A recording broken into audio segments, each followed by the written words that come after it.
Hi, everybody. Thanks for joining us for another edition of Hold My Drink, where we navigate the news and politics with a chaser of civility. I'm your host, Jen, inviting you to grab your favorite beverage, sit back, and imagine with us how to create a new American identity together. Welcome to this week's Hold My Drink and Counterweight podcast with my co-host. You're back again, David, as my co-host, David Bernstein, the podcast that we just released. He was our guest. And today we have Ian Asencio with us. And I have to tell you a little bit, Ian. I knew Ian. When I met Ian, Ian was Jenny Asencio. And we became friends because we started to actually write together. So we'll tell a little bit, or not really together, but we started in the same like writing mission, if you will, of connecting across our differences. And so that's how Ian and I connected, became friends, and I think, confidants sometimes in that relationship. And so I haven't talked to Ian since Ian has changed his name to Ian. So that is where we will start our conversation. But before we do, Ian, did you bring a drink for this conversation? Kind of boring. I brought water. Okay, well, I'm I'm I not that much more exciting, but I was ready to bring a daiquiri, but I figured I should wait until later for that. oh man, I sometimes feel like a little drink greases the conversation wheels. But David, did you? I brought this orange soda and I stuck a little bit of vodka in honor of this discussion. So enough to make a difference. I'm still on my tea kick, so I think I've got some cucumber mint concoction going on there. Yeah, Ooh, I love tea. yeah. That sounds delicious. Well, I'm trying not to. David, I have to tell you. So we're talking about dry January, Ian, and I've been good, but I've decided it's a dry January except for the weekends. Oh, you've gone off the rail. Okay, got it. But look, I'm still being good for the podcast. Tea. Yeah. So, anyways, all right, okay. Enough about that. Ian, so I gave a little introduction to how we know each other. So why don't you kind of start at the beginning? I know you as a heterodox thinker, someone who's always engaging in conversation and looking for new viewpoints and kind of working out who you are. So start at the beginning and let us know a little bit about your story, and we'll jump in with some conversation and questions. Well, um, I saw you start to call me Jenny and hesitate and then change it, and I just want to tell you that I'm still Jenny. That didn't change. I go by Ian. I'm still using Jenny professionally. Um, like you said, heterodox thinker. It's my legal name, and I have no real plans on changing it anyway because Zen Ian doesn't sound as good as Zen Jenny, and that's been my brand. Um, but okay, so I started out writing on Medium about basically feminist hypocrisies. Like there was a school of feminist thought that was basically, we hate the patriarchy, please patriarchy, save us from the patriarchy, that I just found unconscionable and silly. And it came to the forefront during the 2016 primaries and election because Hillary Clinton was the poster child of it. And I was a hardcore burner. And I kept getting called things like internalized misogynist and, all kinds of names, for not supporting Hillary Clinton through the primaries. And then I didn't want to vote for her. So I just didn't vote. And that was apparently a vote for Trump, which made me even more deplorable. So I found that really antagonizing, and I started writing mainly, like I said, about feminist hypocrisies and defenses of vulnerable men, because women can be pretty abusive in their own right. And I've watched several men I know get torn down by women in their lives, mothers, girlfriends, wives. Um, and, that has always made me really angry since before I started writing about it.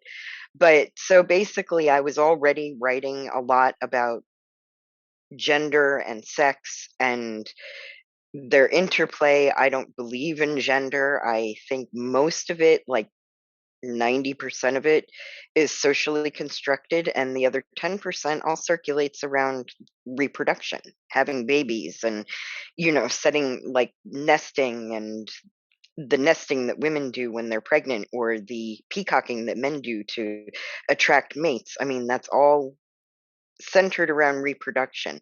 If you removed reproduction from that equation, we would just be all a bunch of people. And that's what I think about gender. It's psychology. But so it was really kind of jarring to me. Um the flip side is all of my life, ever since I was very young, I felt like, how graphic am I allowed to be? Go for it. I felt like I felt like a penis made more sense than a vagina. And as I got older and older, um, it began to feel to me like it was very frustrating to me that I didn't have one. And it grew more and more frustrating.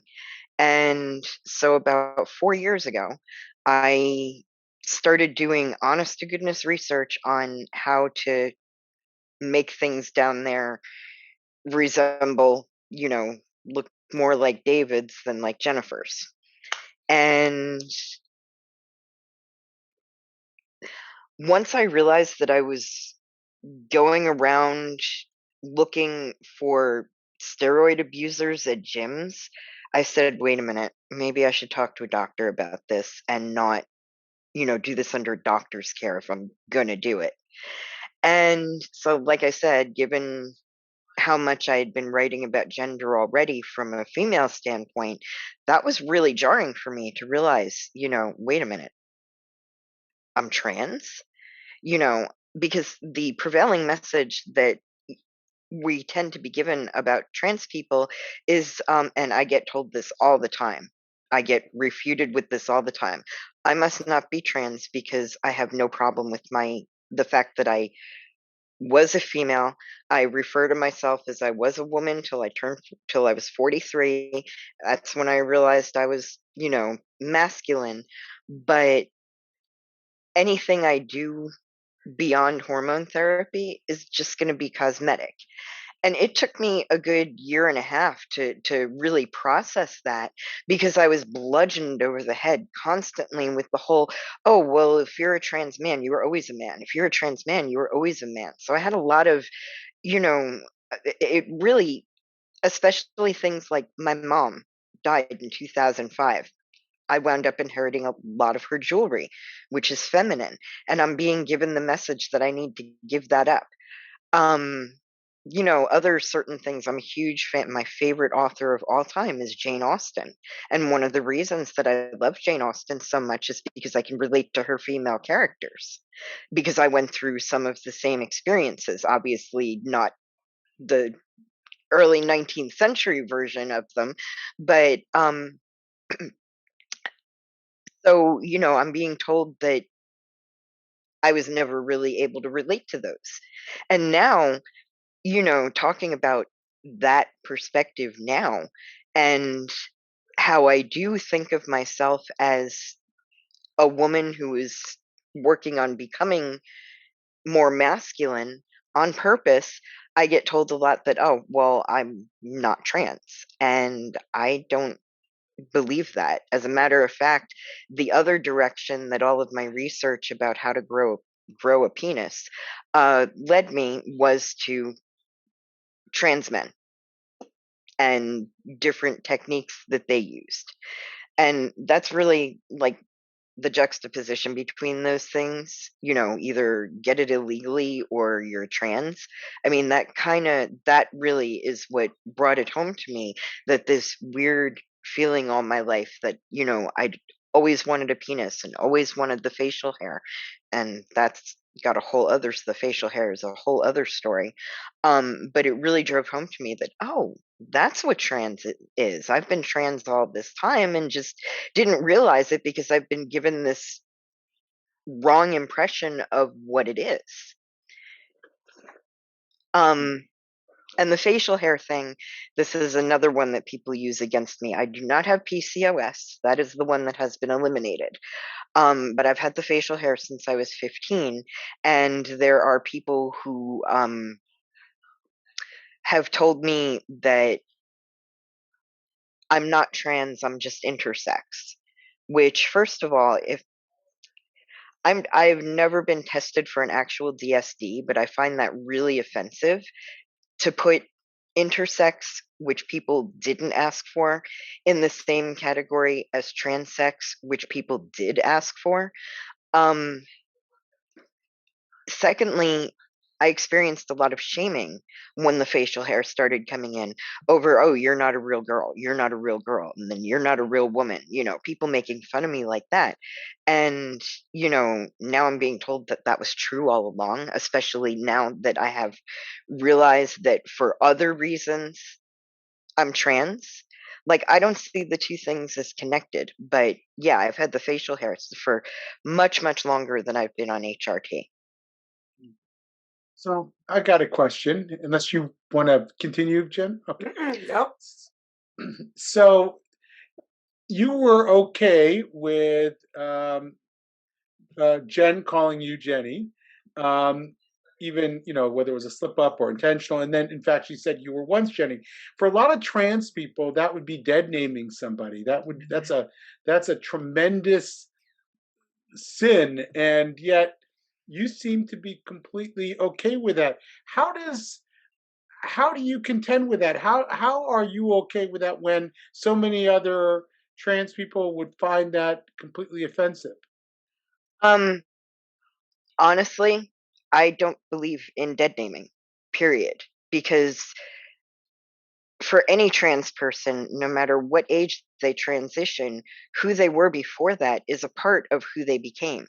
And I've seen firsthand how much harder trans people make it for themselves when they dismiss their past. Because, oh, well, I used to like hunting and now I'm a trans woman, so I can't like guns. Or, I used to be in the military, but I'm a trans woman, so I can't be proud of my military service. Or, in the like with me being told that, there's no way I could have related, sorry, there's no way I could have related to Jane Austen because, I was always a man. I find that kind of thinking, that's the kind of thinking that, like, really, that's what I had trouble with for so long. Between the time I realized I was trans and the time I actually started HRT. That's the thing I was struggling with for so long was, does transitioning mean I have to erase my past? And I was being given the messaging that, yes, Jennifer is your dead name. You're Ian now. You're only Ian. You were only ever Ian. And that's like, until I started doing that research, it never occurred to me that I could transition, you know? So yeah, it's fair to say that I thought of myself as a woman until then. In fact, I call myself I was a woman for 43 years. Now I'm a trans man. Do you find yourself at odds with other trans people here? Have they expressed anger at that in any way? Constantly. Literally just today, I was told that I am not trans if I look on Twitter. I was told that I am not trans if I can look at myself as a female.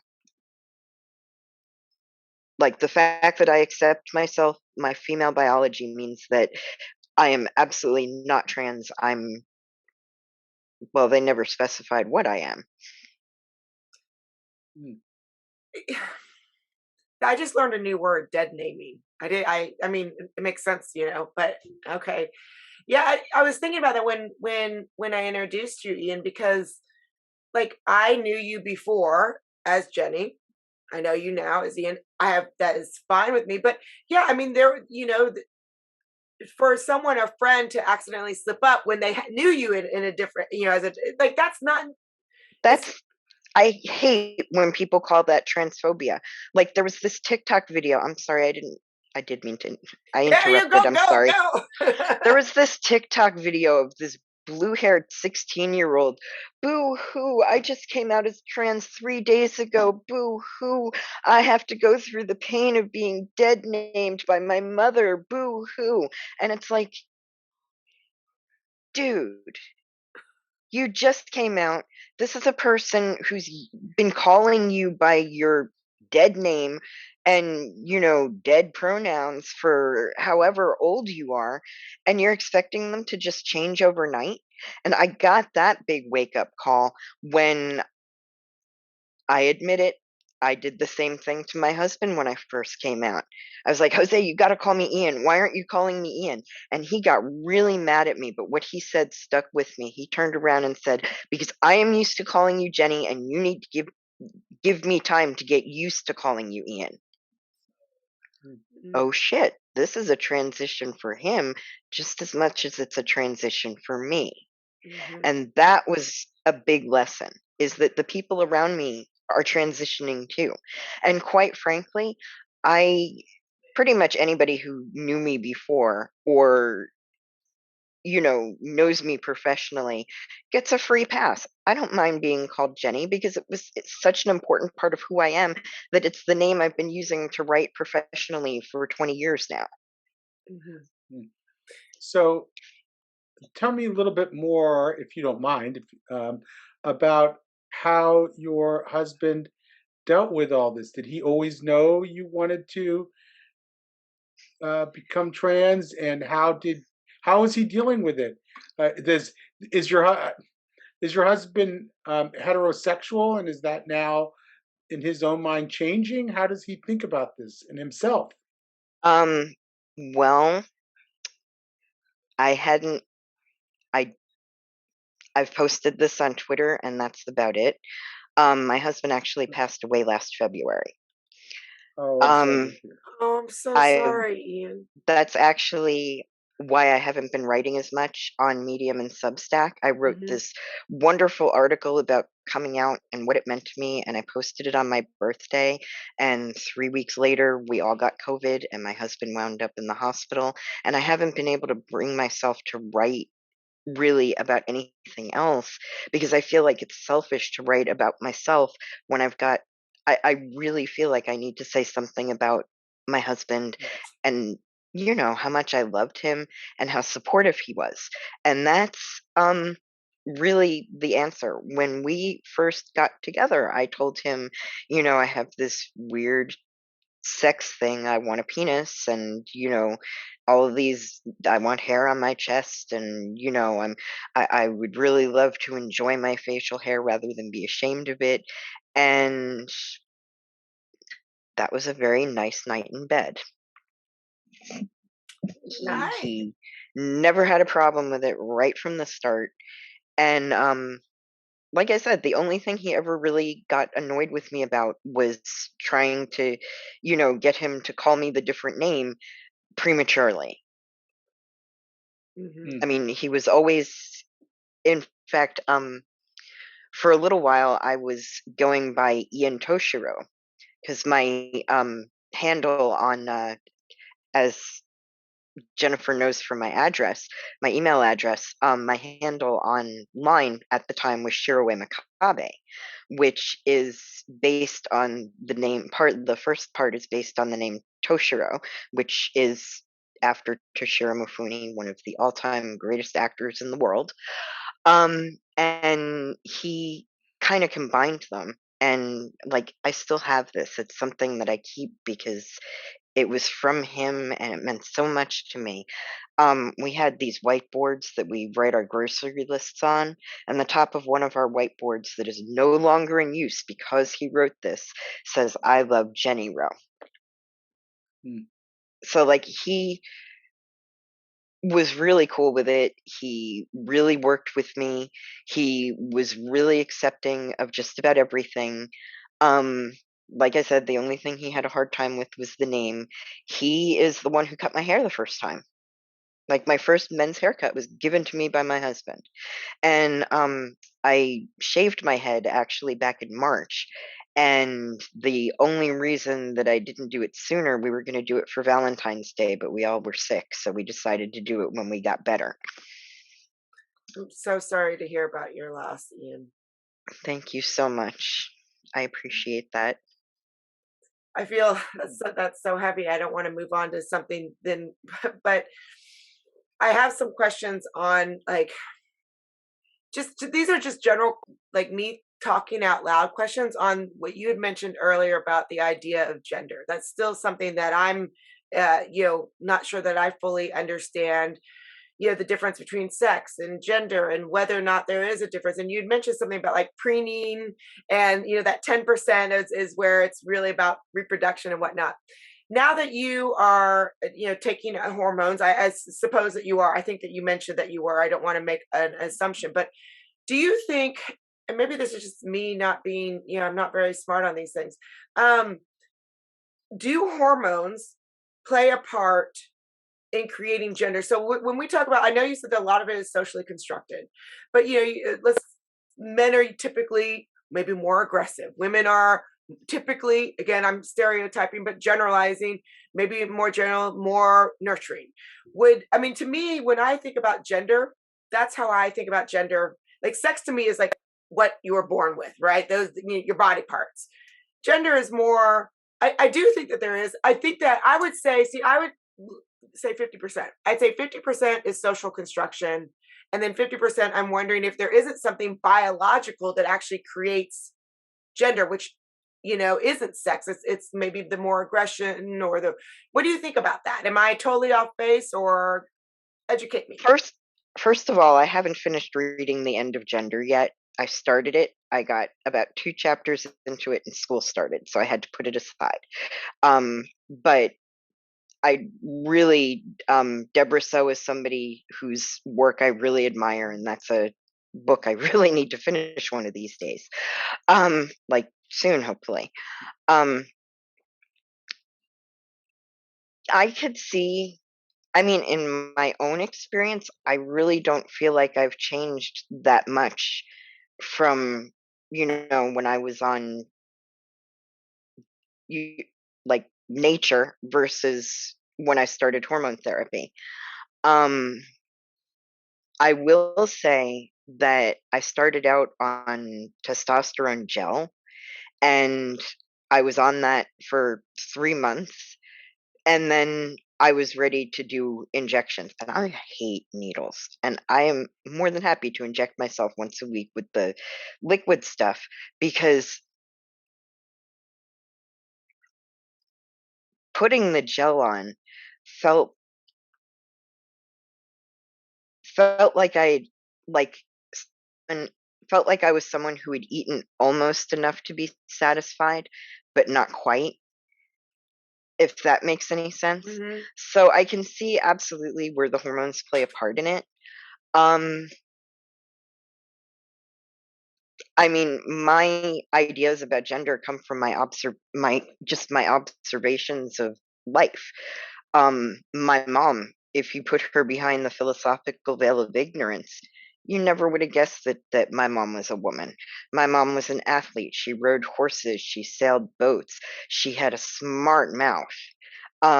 She would have been constantly, dunked in lakes or accused of being a witch if she lived in the 1600s or something.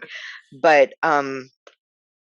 if you put her behind the veil of ignorance, you never would guess that she was, female. And then out comes this, and to top it, the other side of my mom, she loved doing her nails. That's where I picked up my love of doing my nails from. They're not done right now, but I haven't stopped that just because, and that was another thing that I had to reconcile. But anyway, and I've known enough vulnerable, gentle, nurturing men. I don't use the term cis. I think it's very insulting because cis is the norm. we can complain about cis normativity and heteronormativity as much as we want to. They're still the norm. They're still the majority, the vast majority. So I try not to use the word cis. So henceforth, it's men or trans men, women or trans women.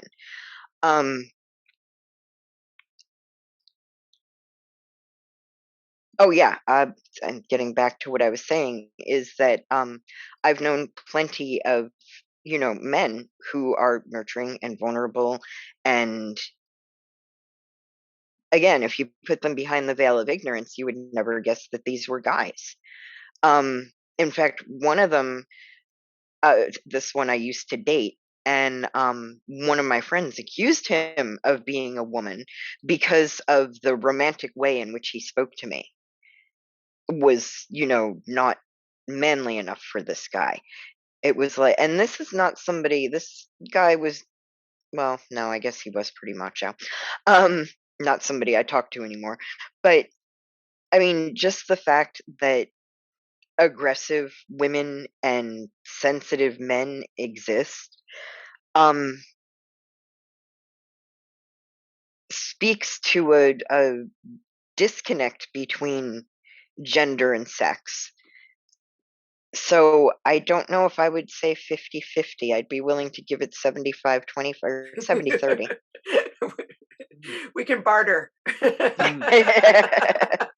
know, our friend Xander talked about how when he was a woman, and I think he was a pretty hardcore feminist in those days, transitioned and saw another side of men that he didn't fully understand. That, in fact, he realized that many men were actually much nicer, much more compassionate than he ever previously thought. Um, what's been your experience in that? Can I add there too, Ian, before Sure. you answer? In addition to what David just said, one of the things that Xander said that I found the most shocking was how dangerous. You always talk about the danger of being a woman, which is legit, right? But he didn't realize how dangerous it was to be a man. Like he's like, I'm always worried about if I'm going to get beaten up or if I'm going to get in a fight. And I think that that goes to some of the stuff that you were not only just said, but when we met, that you were writing on that empathy and that compassion towards the male perspective, because they were kind of just being completely bulldozed. So anyways, going back to David's question, yeah, I wanted to add to that what you're, if you saw that as well in your transition. One thing that I was worried about with my transition is that I have a tenant. I guess I just have one of those faces where people just feel really comfortable opening up to me. And fortunately, that turns out to have been something that didn't go away. But guys have been opening up to me since ever. Like, as far back as I can remember in my life, guys have been opening up to me about things that they wouldn't normally open up to with each other, I guess. Well, actually, I'm seeing more that maybe they do open up to certain select of their friends about it. Yeah, guys are a lot more sensitive, but like I said, I've always known that because of the things that have been confessed to me by guys who weren't looking for anything from me. They just were looking for somebody to listen, and I just happened to be the person there to listen. Um, since I've transitioned, I'm still the person who listens, and I'm glad, like I said, that that hasn't changed. And I'm finding out that the things that I was told when I was perceived as a woman and the things that I'm being told now are pretty similar. Yeah, guys are a lot nicer than, they're given credit for. And it's kind of funny that you say that because when I've been to trans inclusive pride meetings, one thing that the trans women are always saying is that men are pigs, toxic masculinity, and that might be their experience, but that's very rarely been mine.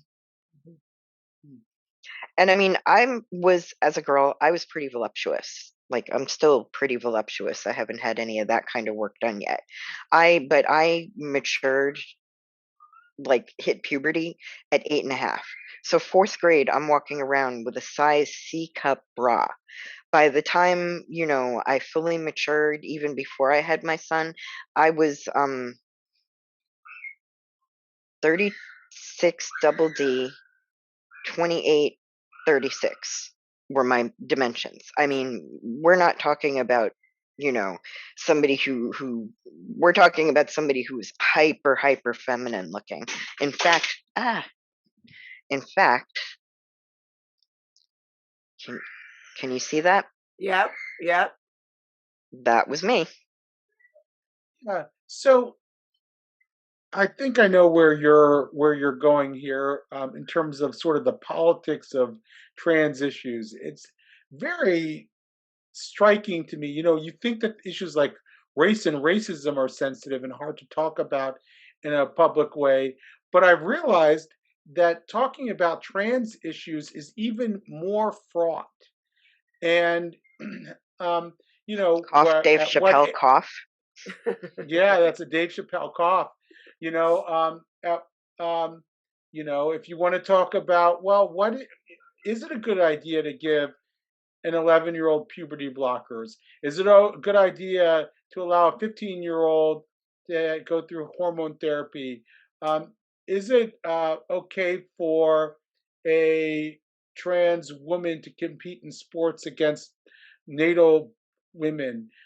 How should we regard these issues? These are tough issues, and I'm not claiming that there's no good case to be made that trans women athletes should compete. But I think I feel like people haven't fully discussed them yet, or they feel like they can't discuss it, and that's not healthy. I'm not sure it's the best model for social change either. I agree What is your wholeheartedly. yeah? So what is where are you with all that? Well, for one thing, now that I've begun transition and have been on the hormones for a few years, um, I am definitely different physically than what I was before. I'm still closer to woman, but I'm not. I'm too far removed at this point to where I wouldn't want to participate in female sports because I'm on T. That's cheating. That's like literally being on steroids because that's what T is. Um, I think we're our own category, and I think there is so much of an emphasis and a fight to be accepted as our gender identity rather than as our not just our, well, it's not about just the biological sex, but like we're trying so hard to ignore biological sex in favor of gender identity, or at least a lot of these protesters are, that it's just getting extreme and silly. Like these people who insist that that I was always a man, or that a trans woman is exactly the same thing as a natal woman. No, they're not. And so ultimately, yeah, I believe that when it comes to things like sports and prisons, third spaces, Hmm. bathrooms, Hmm. the thing about trans women in bathrooms, and it's largely an issue between trans women and natal women at this point. But the thing about that is that I remember 10, 20, 30 years ago when you didn't hear quite as much about trans issues, nobody cared. Hmm. Hmm. Right. You know, especially like nobody cared. I mean, That was what. that was it. It didn't become an issue until trans women started going, well, we need to be accepted as the same exact thing as natal women. And and the sad thing is at one point 6 years ago, this came up as a memory on Facebook recently. I actually was singing that party line, trans women are women, trans women are women. It took being trans myself, realizing that I was trans myself, to realize that there was a difference, that there is a difference. And there are a lot of trans people that really would probably be a lot healthier if they accepted that. Yeah, Debbie Hayton said something, speaking of thinking outside the box, that I thought was really interesting, and it changed the way I thought about you just have, like, if you're having a sports event, right? You can have whatever, female, male, and all. So like you get to choose if you want to compete in the all. You might be competing with, men. If you're a female, you might be competing with male. You might be competing with trans. Like that's a choice. And then if you want to compete amongst natal female or natal male, that's true. Like, so I don't know why we make things so hard. Like that sounds like, I mean, is that, would you, I feel like, Ian, you would agree with that. I mean, is that something though that you think other people would agree with, or is there just more that need to force the issue? So many trans people, their identities are so steeped in being accepted as their transitional sex rather than their natal sex that, first of all, I consider that very unhealthy. And one of my majors is psychology, so it's not like I'm talking out my ass here. But it's that's why nothing is getting done, because you've got these trans women, and again, it seems to come mostly from trans women. And it sounds like I'm picking on trans women, but I've only seen 2 trans men do it, 3 trans men do it in my entire history of, 20 some odd years of being exposed to the trans community. And 2 of those people are Chase Strangio and Elliot Page. Other than that, is mostly tends to come from trans women. Is you need to accept us as women, you need to accept us as women. And their mindset is so steeped in you have to see us as women that there's no compromise, at least not from the extreme ones. And now, though, more and more trans people, a lot of trans women like Debbie, are starting to speak out against that and be like, just because I'm a trans woman doesn't mean that that's how I think. Back off. And that's a good thing, because formerly these people were the silent trans, the people who transitioned to get some peace in their lives, and they attained that peace and never really needed to speak about it. They were the people that the women in the bathroom never noticed were, actually trans women and not natal women, because they just went about their lives.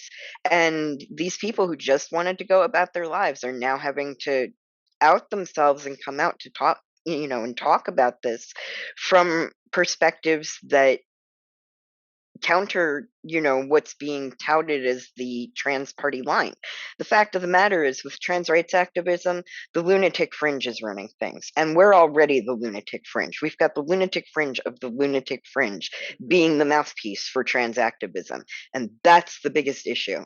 That, if we could just get past that, maybe we'd start to see some compromise. And I am not saying that anti-trans people are innocent, because there are some very anti-trans people out there. I've watched them the past couple of days on Twitter. They've been crapping on Buck Angel.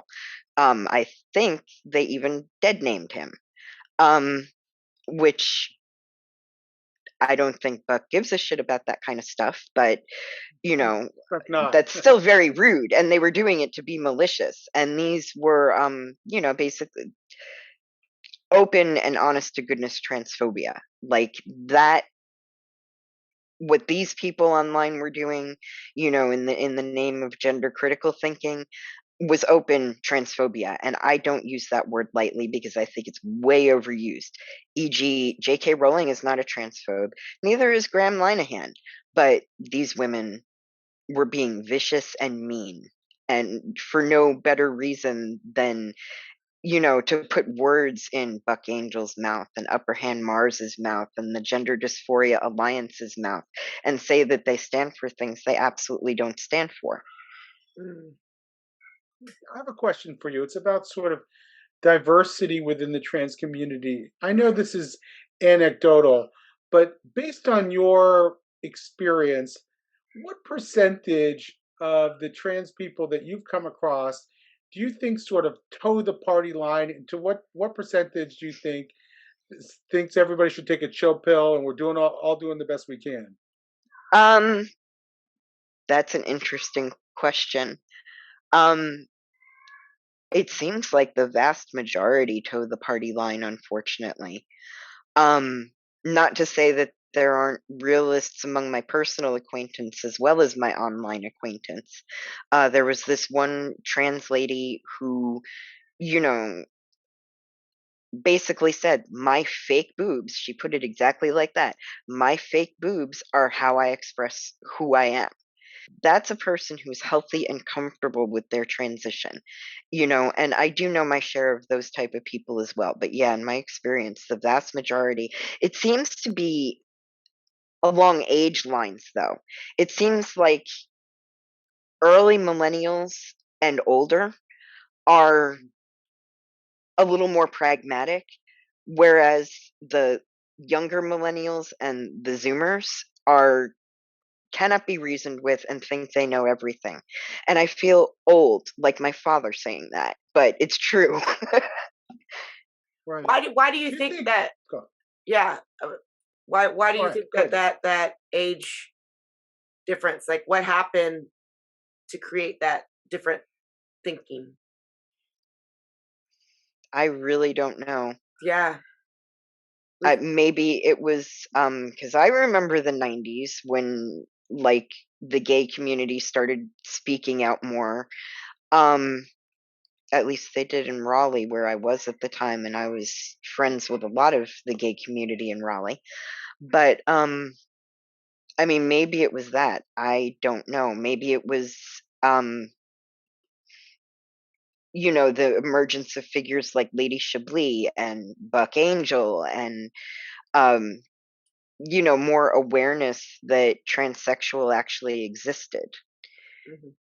These days, I think the one of the biggest problems is with the idea that you don't have to have gender dysphoria to transition. So now everybody's doing it because it's the cool thing to do, or that's the way it seems. And the ones who are like that also seem to be very vocal about it. Um, I've heard them called Can I ask a? transtrenders. That's cool. Yeah, that's a good. It's a good term, and that might speak to what I was going to sort of put forward, which is I have this feeling with Gen Z, and obviously you don't want to generalize about a generation any more than you do anybody else. I mean, it's a diverse generation. You can see even by the polls, but that there's a segment among Gen Z that is sort of engaged in one big masquerade party. That they that identity has become so um, so much of a multitude that they're looking for their own very unique mask at this masquerade party, and then they use the language that's available to them, which is the sort of language of identity politics, to assert their identity over and over and over again, and it fosters this very very stifling discourse. I am this, you must respect this, that I'm on, only I get to define this for you. It's not only am I am this, okay, that's cool, but I get to define exactly what it is, and I get to define your thinking about what this identity is. And I think and I just get the sense that that's sort of a you know, what do they say? What did Shakespeare say? All the world's a stage, and all the men and women are merely players. I feel like there's a lot of players in this, and I don't know, in that sense, whether the generation's going to sort of grow out of it, or if that's sort of part of their permanent political expression. Ooh, that's a little bit scary if that's part of their permanent political. I feel sorry for my son and his children, um, as well as myself, Yeah. provided I get that old. Knock on wood. Um, in that respect, you kind of just brought to mind like internet handles. Like I just said earlier, my internet handle for a long time was Shiroway Makabe, and that's how people identified me. And when you've got that anonymity you can live with, I mean, Shiroway Makabe came from Makabe, which is the name of Toshiro Mifune's character in the movie Hidden Fortress. It's the family name of the character. That's where I got it from, and I was Makabe before I was Shiroi Makabe. But that's how people knew me. And then there was an ex of mine who played female characters, went by female names. Everybody assumed that he was a girl. And he was my first very bad example of what trans means. He is now part of the they whatever is now are now part of the trans women or women brigade. Nine Gen X or boomer generation, by the way. So I guess that's not a um I guess my age thing is not a hard and fast rule. But and where was I going with all of this? Internet handles and internet anonymity and video games where you can, be an orc or an elf or, a woman or a man, you know, or anything you want to be. And I think a lot of especially the younger generations have internalized this. I also, if you're familiar with the book The Coddling of the American Mind, that also came to mind, and I should have mentioned iGen when I was talking before about the age thing, because I think a lot of it has to do with the whole safe places and all of the cognitive distortions that we've been enabling in not just our children but our adults. On that note, I got a final question for you. We are talking a lot now about uh, transitioning in kids, and not to question a kid's identity, all this kind of stuff. And I'd like to hear what you think about that. But also, as someone who transitioned later in life, do you think if you were born in this generation where it was more open and acceptable, do you think that you might have transitioned earlier than you did? Well, I think if I had, it would have been more like a rapid onset kind of thing. Um, it, but see, there's a but. I did notice how I felt about penises as young as 4 or 5. So I can absolutely see why there's an argument about transitioning children, because I mean, I didn't know at 4 or 5 that I was trans, but there's always the possibility that the only reason I didn't know is because the only trans person anybody had heard about when I was 4 or 5 was Renee Richards. Um, I'm not sure that I would trans now, and how I feel about my thought process about trans children is that um given my own experience, they're out there.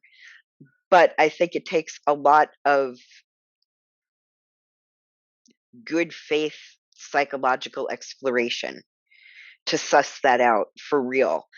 Or, do I like playing Han Solo because I like the character, or do I like playing Han Solo when I'm playing Star Wars Pretend with my friends because I'm actually a boy?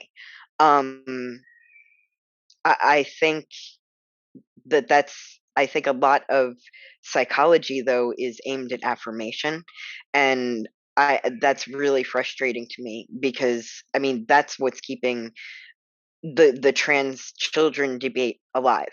I do believe they're out there. I do not believe there's as many of them as being portrayed.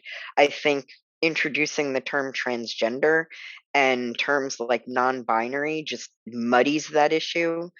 Um but I do think it's on a case by case basis because there are some out there. I don't think I would have been one of them, but there are some children out there that absolutely would have benefited from being able to transition earlier. But you got to be careful. Right. And how do you know that? That's the other Yeah. issue. How do you, if you're not the kid himself or herself, how do you know what they're ready for? I find that a very challenging set of questions. Of course, if you had a crystal ball and you could say, okay, my now 11-year-old at age 30 will be a fully trans person, I better then of course I would think you would want to give them all the help in the world that they would need to go through that process, and to do it in a way that eliminates some of their mental distress that they're experiencing now. But if you don't know that, and you hear that most kids who go through some kind of gender dysphoria end up being just gay adults. And so how do you you know how do you figure out whether it's the right thing to do something so drastic to, or let them do something so drastic themselves? And the other thing on top of that is sort of the Abigail Schreier view of contagion, in that, the what is it, the thousand or fold or more increase in the number of trans girls or trans boys, I guess, and how that might also affect the thinking of a parent. If we lived at a time when there were fewer trans people, maybe there'd be less understanding of this. Um, but if there wasn't a sense of contagion, you might say, "Wow, my kid has always felt that they were the opposite gender, or they should be the opposite gender. They should live like the opposite gender. I So therefore I'm going to help them through that process." But now, when you're hearing about all these girls who want to transition, and you start to say to yourself, this could be just that. So I don't know how you make that decision as a parent in this environment. I liked what you said, Ian, good faith psychological exploration. I want to say that was your exact wording. It's got to be that good. Yes. I like that.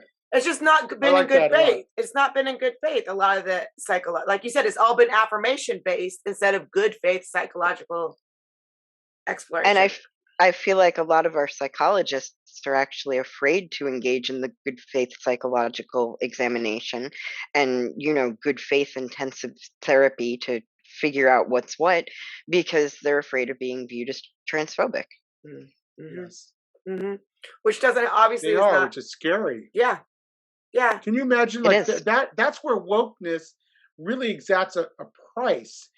I mean, it exacts a price on a lot of things, but on this in particular, think about it. If a doctor is afraid to give you their best assessment because they're afraid of being called a name, and they don't do that, and the person goes through a transition that would be ill-advised, that wasn't fully thought through, and then years later want to detransition, imagine how that damaging that is to the individual. Right.